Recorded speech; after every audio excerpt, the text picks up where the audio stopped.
तो पिछले लेक्चर पे जो आपको पढ़ाया गया वो समझ में आया, सेल और सेल के कॉम्बिनेशन।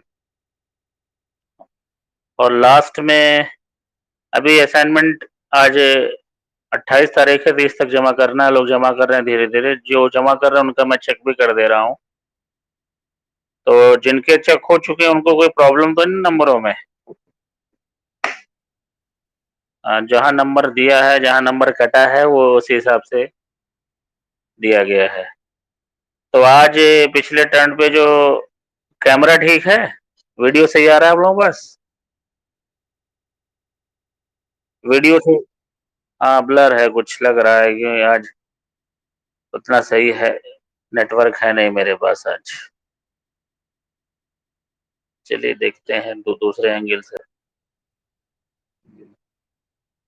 एक मिनट, अभी फिर से डिस्कनेक्ट करके कनेक्ट होते हैं।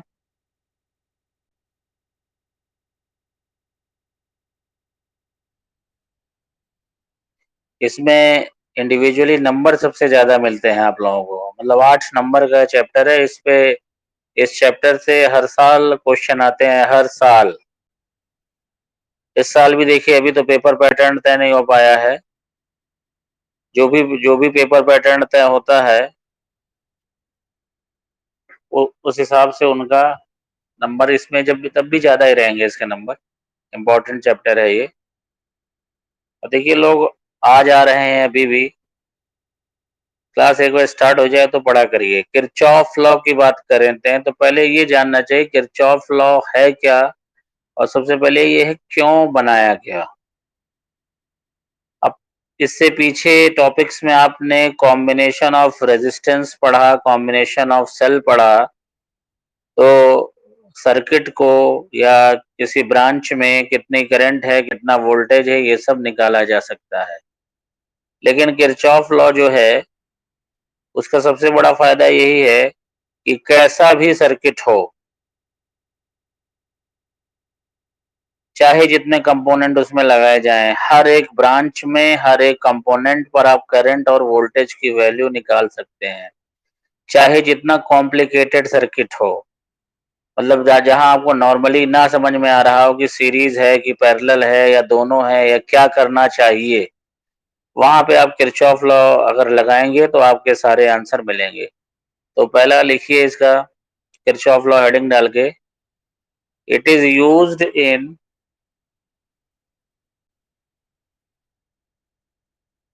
it is used in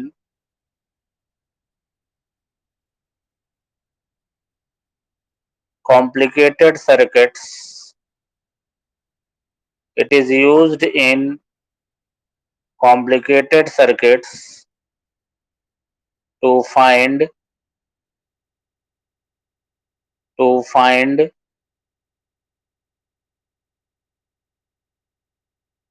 electric current and voltage, electric current and voltage across any circuit element, across any circuit element.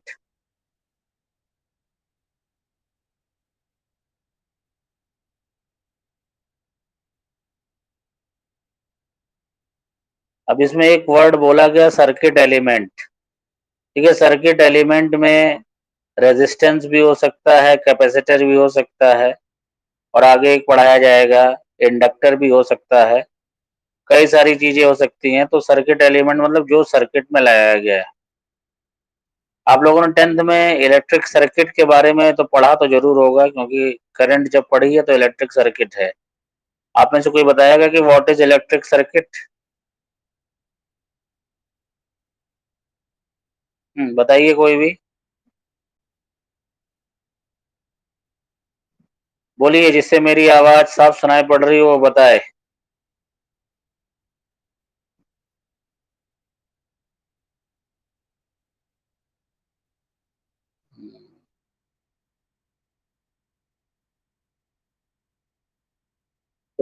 एक मिनट, मैं नाम ले रहा हूँ, 2-3 बच्चों ने एक साथ। रिया शुक्ला, बताइए। रिया शुक्ला, आप बताएं।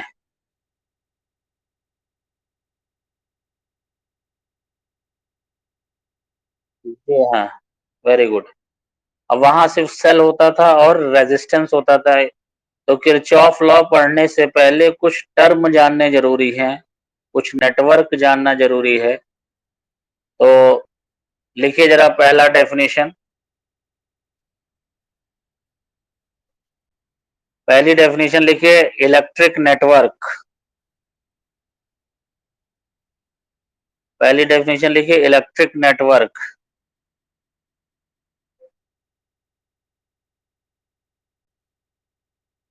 ये है, it is the term which is used for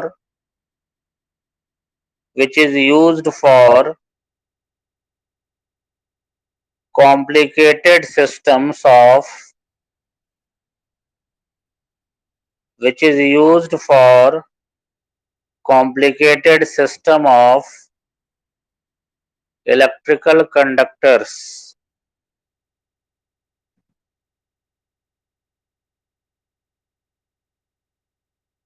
अगली हेडिंग लिखिए, जंक्शन। जंक्शन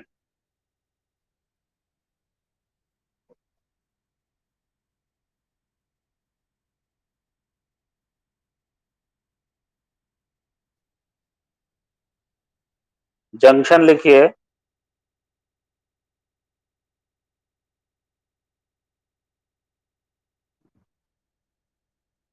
ये बताइए, रेलवे से कभी सफर किया हो तो कुछ स्टेशन ऐसे मिले होंगे कि जहां पर सिर्फ स्टेशन लिखा जाता है। जैसे बस गोरखपुर से आप लखनऊ जाएंगे तो बस्ती पे लिखा रहेगा बस्ती स्टेशन, और गोंडा पहुंचेंगे तो वहां लिखा रहेगा गोंडा जंक्शन। ये आपको मालूम है कि ऐसा क्यों है ये चीजें? बिल्कुल कॉमन सेंस की बात है कि बस्ती स्टेशन पे लिखा हुआ सिर्फ बस्ती स्टेशन, और गोंडा स्टेशन पे गोंडा जंक्शन लिखा हुआ है। तो ऐसे जंक्शन का मतलब क्या है?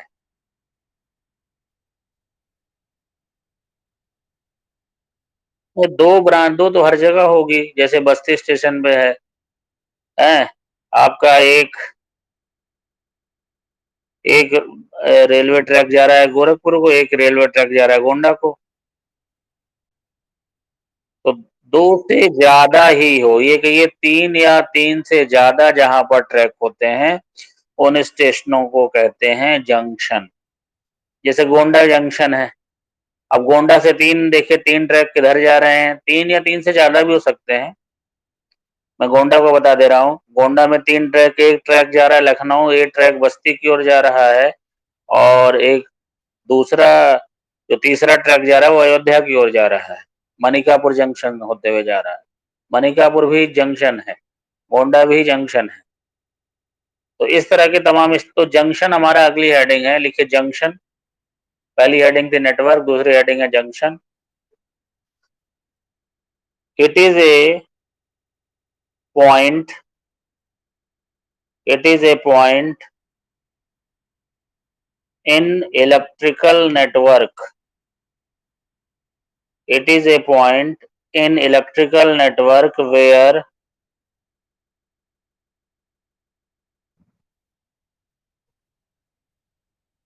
three or more than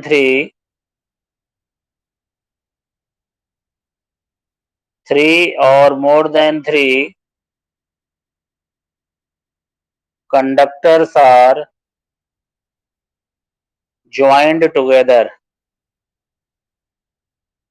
joined together।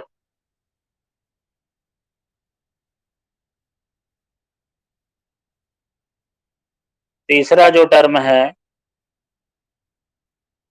वो है लूप,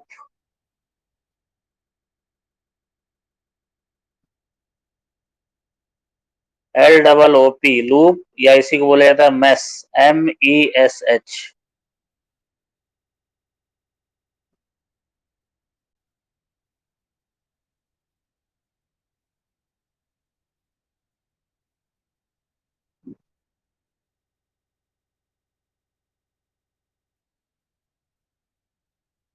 इसकी डेफिनेशन लिखिए, इट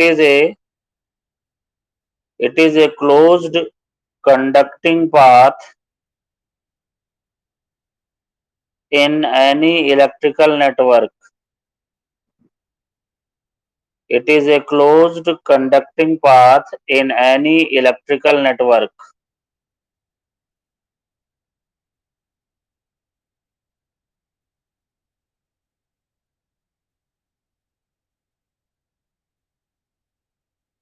देखिए बोला जा रहा है क्लोज्ड कंडक्टिंग पाथ, मतलब ये है कि स्टार्टिंग पॉइंट और टर्मिनेटिंग पॉइंट दोनों एक ही होना चाहिए। अलग अलग होगा तो उसको हम लोग लूप या मैश नहीं बोलेंगे। चौथा लिखिए, चौथा जो टर्म हमें जानना चाहिए वो ब्रांच।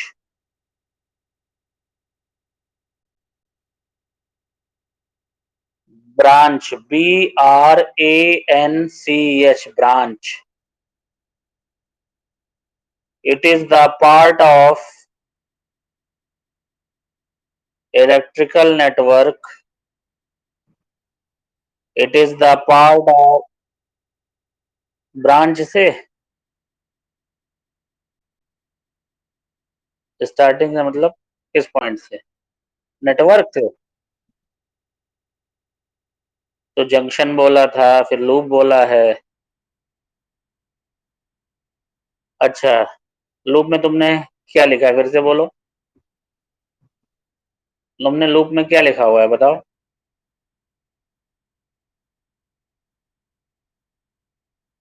बस इतने सफिशिएंट डेफिनेशन है। हाँ, अगला लिखिए branch. It is a part of electrical network that lies between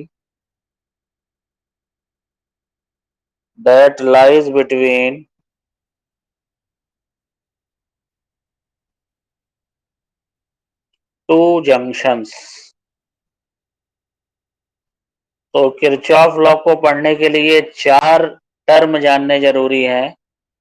पहला है इलेक्ट्रिकल नेटवर्क, दूसरा है ब्रांच, सॉरी जंक्शन, तीसरा है लूप और चौथा है branch.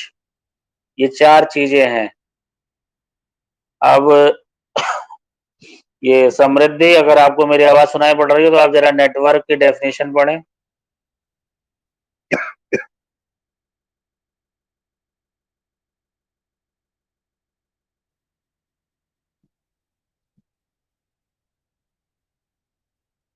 Very good.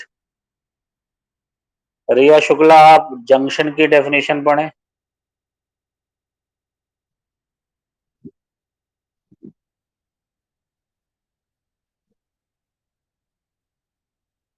Very good. वंदना, आप लूप की डेफिनेशन पढ़िए।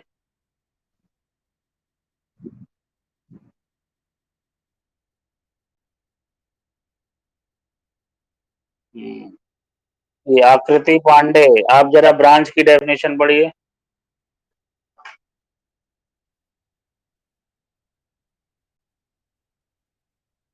Very good.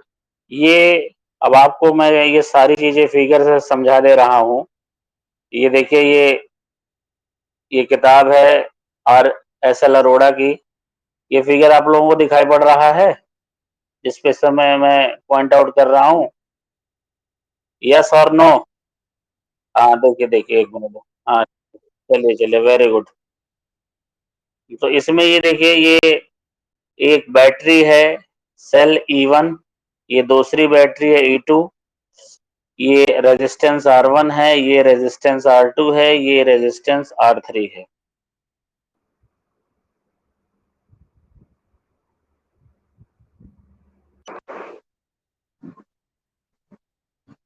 दिखाई पड़ रहा है? ये E1 है पहला सेल, ये E2 है, ये तीन रेजिस्टेंस R1 R2 R3 दिए हुए हैं। ये एक बेसिक प्रिंसिपल है कि किसी भी सेल में हमेशा करंट पॉजिटिव टर्मिनल से स्टार्ट होगी और नेगेटिव टर्मिनल की ओर जाएगी। तो इसलिए E1 वाले में भी हमने पॉजिटिव से स्टार्ट कराया है और E2 वाले में भी पॉजिटिव से।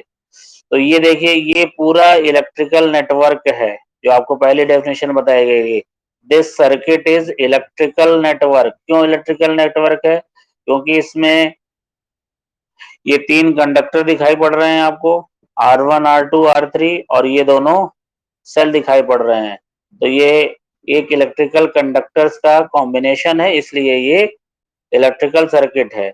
अब ये पॉइंट सी देखिए, सी पॉइंट दिखाई पड़ रहा है, इससे एक रास्ता सीडी नजर आ रहा है, दूसरा रास्ता सीबी नजर आ रहा है और तीसरा रास्ता इस सेल की ओर आ रहा है सी एफ।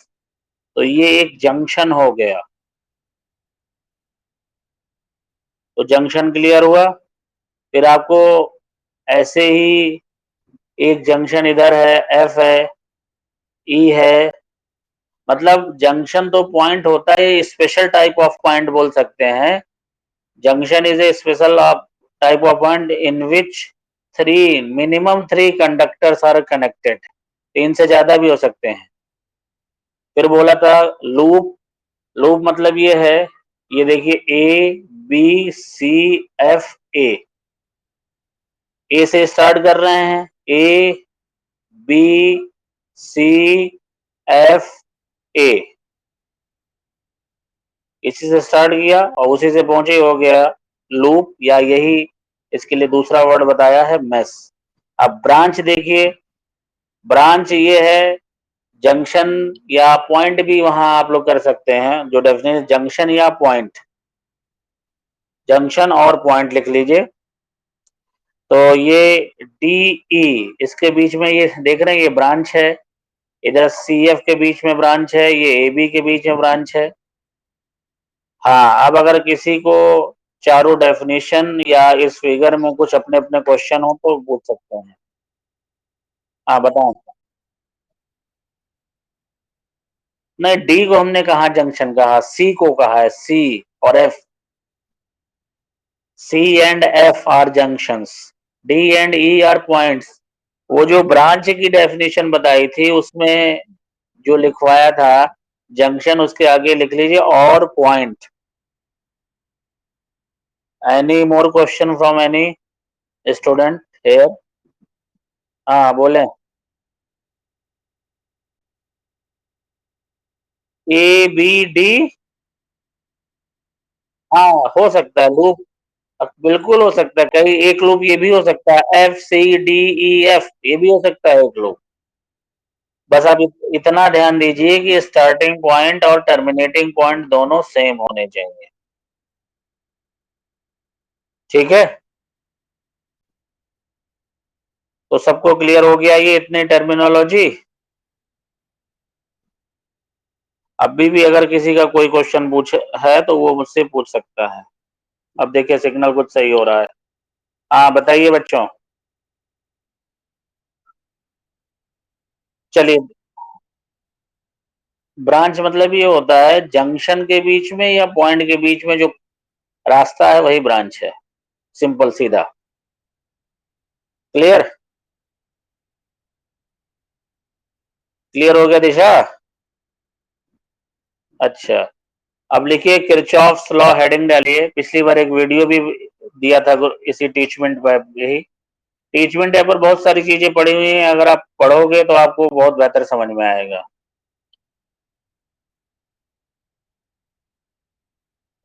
हेडिंग डालिए किरचॉफ्स लॉ, लिखिए there are following two rules, there are following two rules given by Kirchhoff. There are following two rules given by Kirchhoff. पहली हेडिंग है Kirchhoff's फर्स्ट लॉ और junction rule. Kirchhoff's first law और junction rule.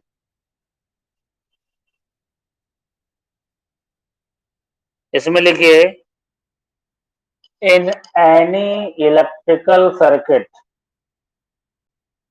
in any electrical circuit, the algebraic sum of,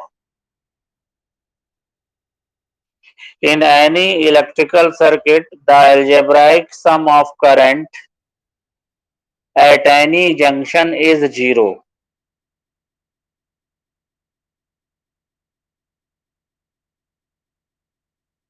हाँ एक minute, आप सब लोग अपने आप को म्यूट कर लें या नहीं तो आवाजें घर में होती वो भी सुनाई पड़ती हैं।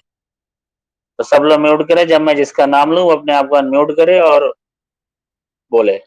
हाँ, फिर से मैं ये रूल बोल रहा हूँ, किरचॉफ फर्स्ट लॉ या जंक्शन रूल या जंक्शन लॉ कुछ भी कहिए, स्टेटमेंट है in any electrical circuit the algebraic sum of current at any junction is zero. Algebraic sum of current at any junction is zero. तो अर्पिता सिंह आप पढ़िए से क्या मैंने लिखवाया है। जी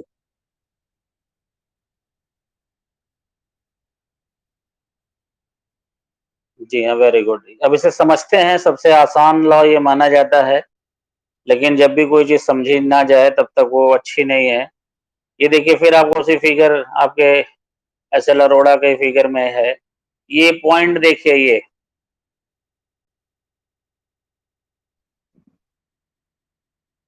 अब ये देखिए, ये इस पॉइंट को ए मान लीजिए। अब यहाँ पे ये देखिए, I1 करंट अंदर आ रही है, I2 करंट अंदर है, I3 और I4 बाहर जा रहे हैं।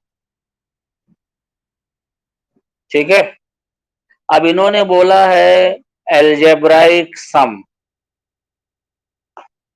एल्जेब्राइक सम है यानी मतलब किसी करंट को हमें ध्यान से सुनेगा सारी बातें, 5 मिनट बिल्कुल ध्यान से। Algebraic sum equal to zero बोला एट एनी जंक्शन, यानी ये जो पॉइंट ए आपको दिखाई पड़ रहा है, पॉइंट ए जो आपको नजर आ रहा है, इस ये एक जंक्शन है क्योंकि 4 ब्रांचें यहां से जुड़ी हुई हैं, डेफिनेशन पूरी कर रहा है जंक्शन होने की। Algebraic sum equal to zero. अब समझिए, I1 और I2 ये दोनों करंट आ रही हैं, I3 और I4 ये दोनों करंट जा रही है बाहर। अब एल्जेब्राइक होने के कारण करंट को पॉजिटिव लेना पड़ेगा और किसी करंट को नेगेटिव। ध्यान से ये वर्ड लाइन, एल्जेब्राइक होने के कारण किसी करंट को पॉजिटिव लेना पड़ता है और किसी करंट को नेगेटिव लेना पड़ता है। तो आप लोग ध्यान से देखो, पॉइंट ए पर I1 और I2 इनकमिंग करंट है और I3 और I4 जो है वो आउटगोइंग करंट है। तो ये आपके अपने ऊपर है कि अगर आप इनकमिंग करंट को, ये देखिए, इनकमिंग करंट को पॉजिटिव लेते हैं तो आउटगोइंग करंट को नेगेटिव लेना पड़ेगा।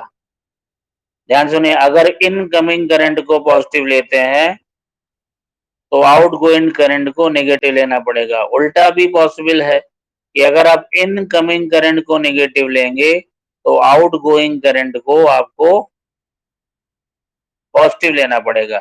यानी एक को पॉजिटिव लीजिए, एक को नेगेटिव लीजिए। चाहे इनकमिंग को पॉजिटिव लीजिए तो आउटगोइंग नेगेटिव हो जाएगा, अगर इनकमिंग नेगेटिव मानेंगे तो आउटगोइंग पॉजिटिव हो जाएगा। अब इन्होंने फिर आगे क्या लिखा हुआ है, देखिए, सिग्मा आई, यही है junction rule. Sigma I equal to zero. Sigma I मतलब होता है, सिग्मा मतलब होता है सिंबल के साथ जोड़ना। तो I1 और I2 इन्होंने इस फिगर में इनकमिंग को पॉजिटिव माना है और आउटगोइंग को नेगेटिव माना है। तो ये देखिए, I1 और I2 पॉजिटिव और ये I3 और I4 दोनों नेगेटिव। तो I1 plus I2 minus I3 minus I4। अब माइनस वाले को उधर लिख दिया, I1 plus I2 equal to I3 plus I4। तो यानी incoming current equal to outgoing current. अब क्योंकि ये रूल करंट का है इसलिए किरचॉफ फर्स्ट लॉ को किरचॉफ करंट लॉ भी कहते हैं, KCL। अब यहाँ देखिए, पॉइंट ए पे क्या कर रहा है, incoming current equal to outgoing current, यानी किसी भी तरह का ये चार्ज को कंजर्व नहीं कर रहा है। तो यानी ये क्या रूल हुआ, मल्टीपल चॉइस क्वेश्चन बन रहा है कि किरचॉफ का फर्स्ट लॉ जो है वो कंजर्वेशन ऑफ चार्ज को रिप्रेजेंट करता है। नोट लिखिए आप लोग, किरचॉफ फर्स्ट लॉ रिप्रेजेंट्स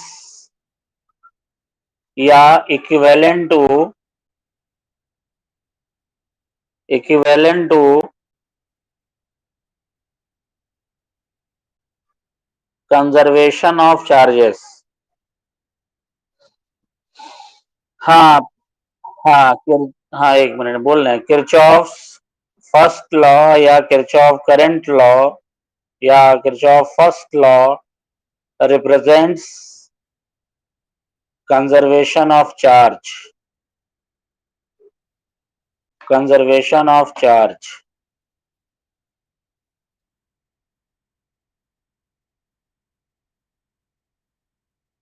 अब इस पहले रूल में अगर किसी को कोई दिक्कत हो तो वो बालिका अपने आप को अनम्यूट करके पूछ सकती है। If there is any problem.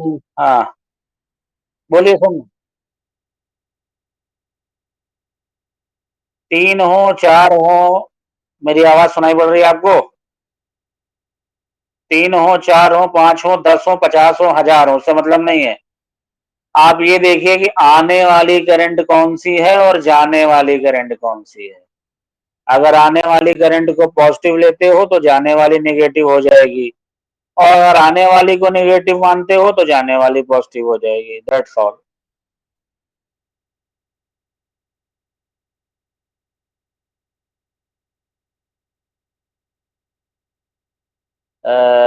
जरा आप अपने वीडियो चालू करके कॉपी पे फिगर बनाइए, तब मैं समझाता हूँ आपको। कॉपी कॉपी पेन लेके बैठी हो ना? Hello hello. तो कॉपी पे बनाओ, जल्दी वीडियो चालू करो, फिर समझाते हैं उसी वीडियो को ही, उसी कॉपी पे समझा देते हैं आपके। और किसी बालिका को कोई दिक्कत?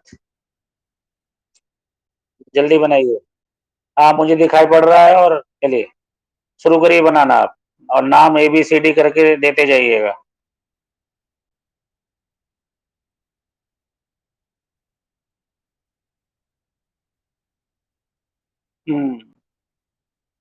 वीडियो तो दिखाइए आप अपना। हाँ चलिए, हाँ ऐसे एडजस्ट होगा। यहाँ देखिए,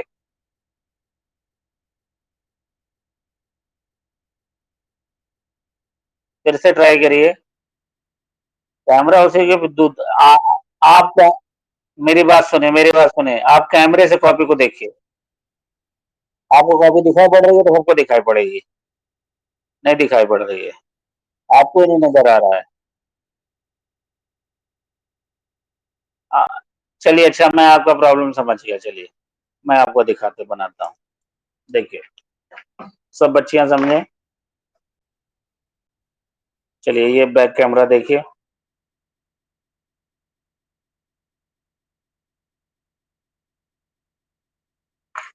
ये इस तरह से है। ये 3 ब्रांचें इन्होंने बनाई हुई हैं। ये है, ये I1 और I2, ये I3।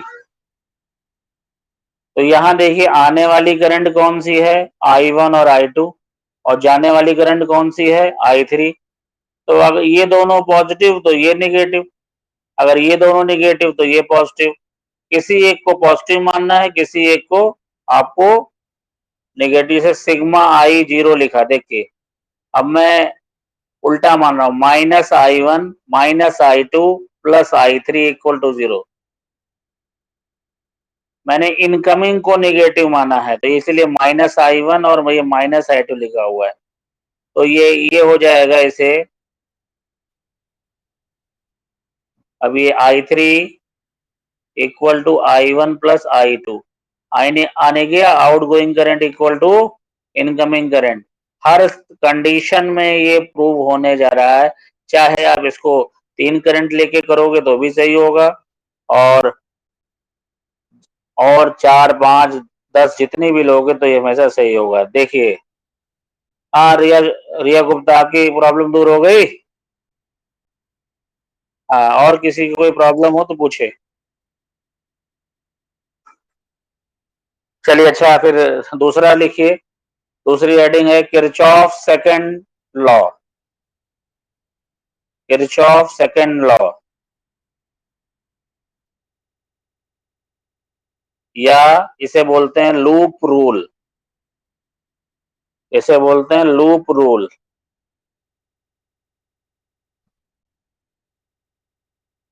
इसे तीसरा लॉ किरचॉफ वोल्टेज लॉ भी बोलते हैं, किरचॉफ वोल्टेज लॉ भी बोला जाता है, केवीएल। बिल्कुल छोटे से फॉर्म में लिखिए, the algebraic sum of all voltages, the algebraic sum of all voltages is equal to 0।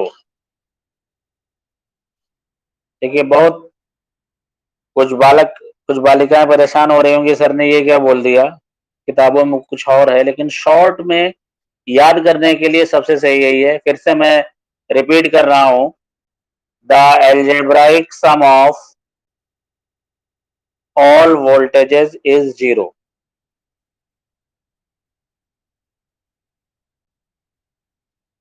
That is, अर्थात that is potential difference across all element and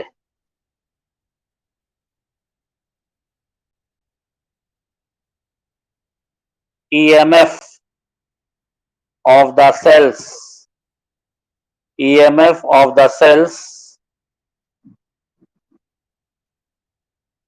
of a closed loop, of a closed loop in any electrical circuit, in any electrical circuit is algebraically zero, is algebraically zero। हाँ पढ़िए जरा इसको, पढ़े दिशा श्रीवास्तव, आप पढ़िए।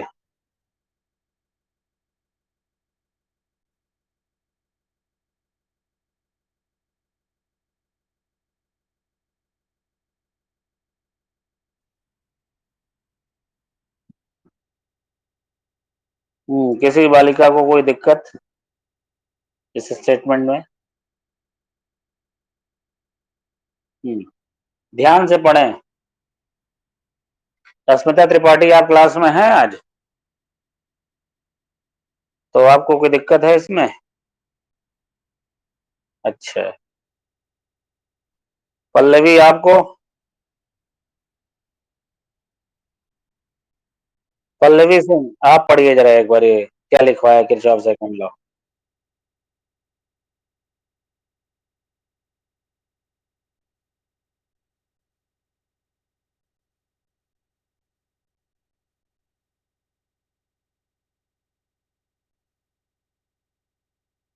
Very good, अब इसको figure से समझते हैं।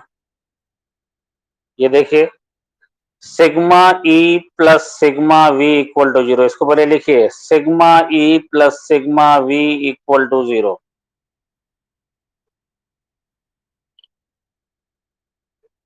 Sigma E plus sigma V equal to 0। This is Kirchhoff voltage law, KVL. यानी कहीं पर हमें ईएमएफ को पॉजिटिव ले, ध्यान सुनिएगा ये लाइन, फिर कहीं पर हमें ईएमएफ को पॉजिटिव लेना है और कहीं पर किसी कंडीशन में ईएमएफ को नेगेटिव लेना है, किसी कंडीशन में हमें वोल्टेज को पॉजिटिव लेना है, किसी कंडीशन में हमें वोल्टेज को नेगेटिव लेना है। कहीं पर वोल्टेज पॉजिटिव, कहीं पर वोल्टेज नेगेटिव, कहीं पर ईएमएफ पॉजिटिव, कहीं पर ईएमएफ नेगेटिव। अब आइए चर्चा करें थोड़ा सा इस पे। तो ये अब सवाल उठता है कि कहां पर ईएमएफ पॉजिटिव होगा और कहां पर वोल्टेज नेगेटिव होगा। अब ये देखिए, आपको मैंने अभी नेटवर्क बताया, लूप बताया, ये सब क्लियर है आपको? हाँ, तो उस लूप में चाहे जैसा लूप हो, करंट तो हमेशा पॉजिटिव डायरेक्शन से सेल के पॉजिटिव टर्मिनल से नेगेटिव टर्मिनल की ओर ही फ्लो होगी। तो वो तो करंट का ऑटोमेटिक पाथ है, उसको तो आप चेंज करेंगे नहीं। अब आप कोई भी लूप लेंगे और उस लूप में आप स्वयं चलिए, जैसे आप चलें। अब आप देखिए क्या कर रहे हैं, 4 चीजें बोल रहे हैं, ये आपको किसी किताब में मिलना नहीं है, लेकिन ये जरूरी चीजें हैं। अगर आप सेल के, कोई सेल आता है, सेल में आप पॉजिटिव टर्मिनल से नेगेटिव टर्मिनल जा रहे हैं, तो ईएमएफ नेगेटिव माना जाएगा। लिख लीजिए कहीं मेरी बात को, पॉजिटिव टर्मिनल से नेगेटिव टर्मिनल तो ईएमएफ नेगेटिव। और अगर सेल में नेगेटिव टर्मिनल से पॉजिटिव टर्मिनल जा रहे हैं तो ईएमएफ पॉजिटिव।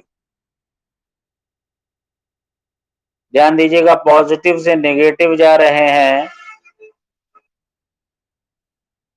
तो ईएमएफ नेगेटिव लेना है, और नेगेटिव टर्मिनल से पॉजिटिव टर्मिनल जा रहे हैं तो ईएमएफ पॉजिटिव लेना है।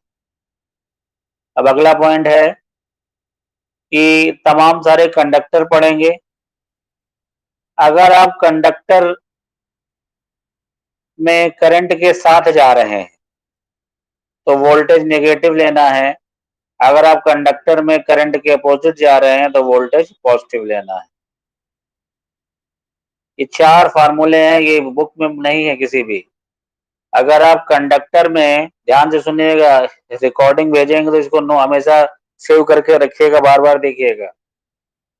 अगर कंडक्टर में आप करंट के साथ जा रहे हैं तो वोल्टेज नेगेटिव, और करंट के अपोजिट जा रहे हैं तो वोल्टेज पॉजिटिव। ये 4 बातें मैंने बताई हैं। अनन्या त्रिपाठी, आप जरा इसको रिपीट कर दें चारों को।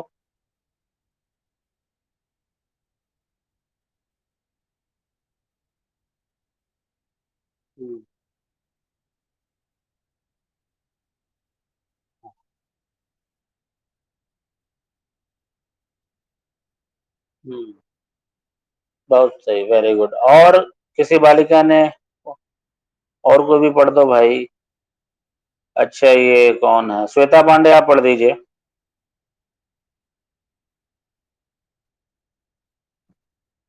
हेलो श्वेता पांडे, आवाज सुनाई पड़ रही है? चलिए अच्छा। रिया गुप्ता, आपको मेरी, हाँ सर बोलिए।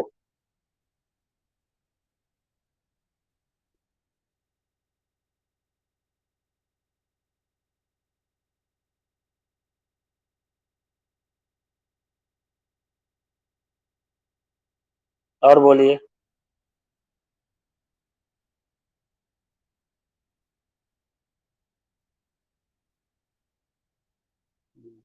ठीक है, कुछ और सुधार की जरूरत है। आद्रिका सिंह, आप बोलिए।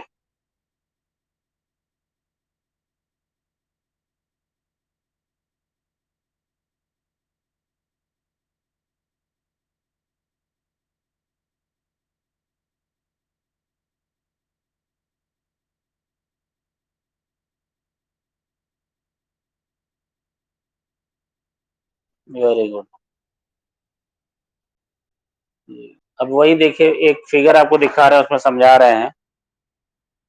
ये देखिए, ये फिगर आप लोग पहले भी देख चुके हैं।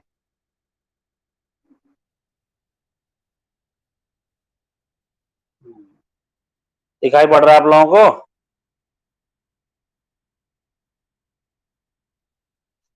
तो इसमें आप लोग लूप लीजिए, A B C F A A B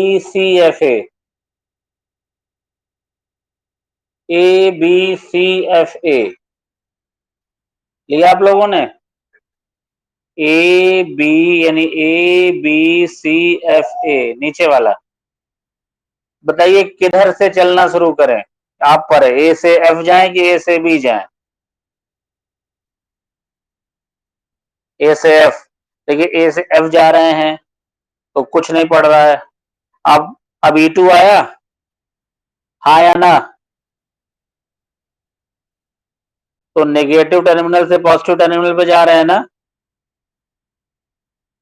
तो क्या लेंगे, पॉजिटिव लेंगे ना। तो सब लोग लिखिए +E2, लिख लिया सबने? बोलिए, ये है फिगर आपके सामने, दिखाई पड़ा? A B C F, A F चल रहे हैं, देखिए ए एफ चले कुछ नहीं,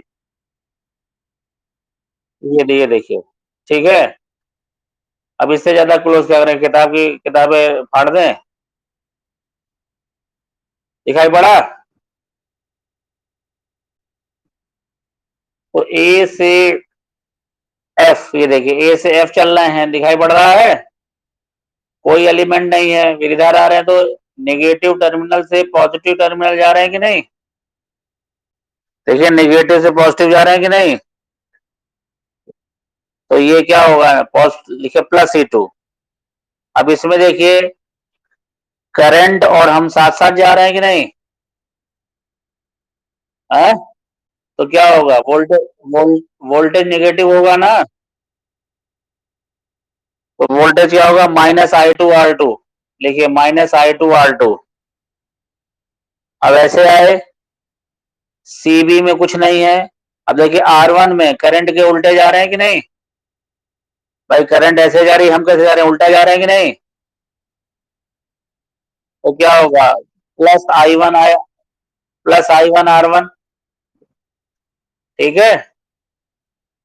फिर सेल में पॉजिटिव टर्मिनल से नेगेटिव टर्मिनल की ओर गए, ये देखिए E1 में पॉजिटिव से नेगेटिव गए, दिखाई पड़ा कि नहीं, तो -E1, फिर ए पर आ गए, =0। तो जरा पल्लवी सिंह बोलिए, क्या लिखा है आपने? हाँ,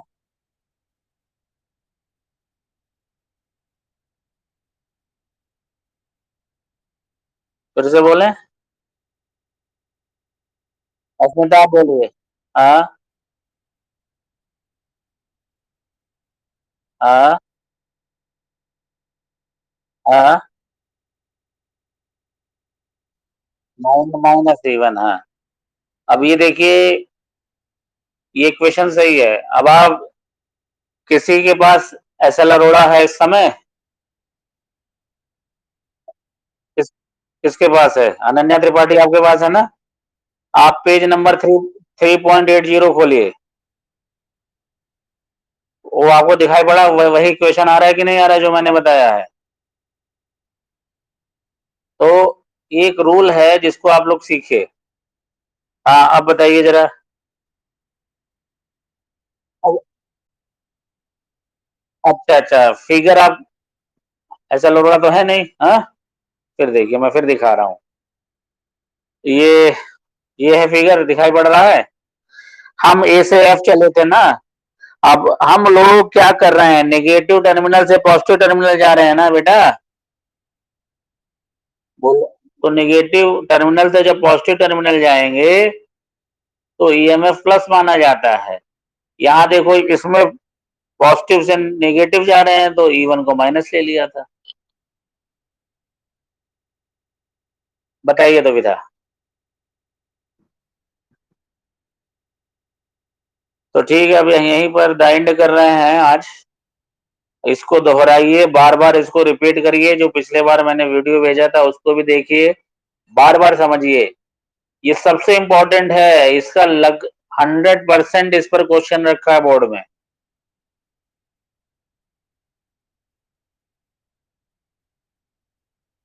इस चैप्टर न्यूमेरिकली सॉल्व करके भेज दें तो अपना तुम लोग क्या करोगे? हाँ, हाँ, हाँ, वो ठीक है, ठीक है, अब क्लास बंद कर रहे हैं। Thank you very much.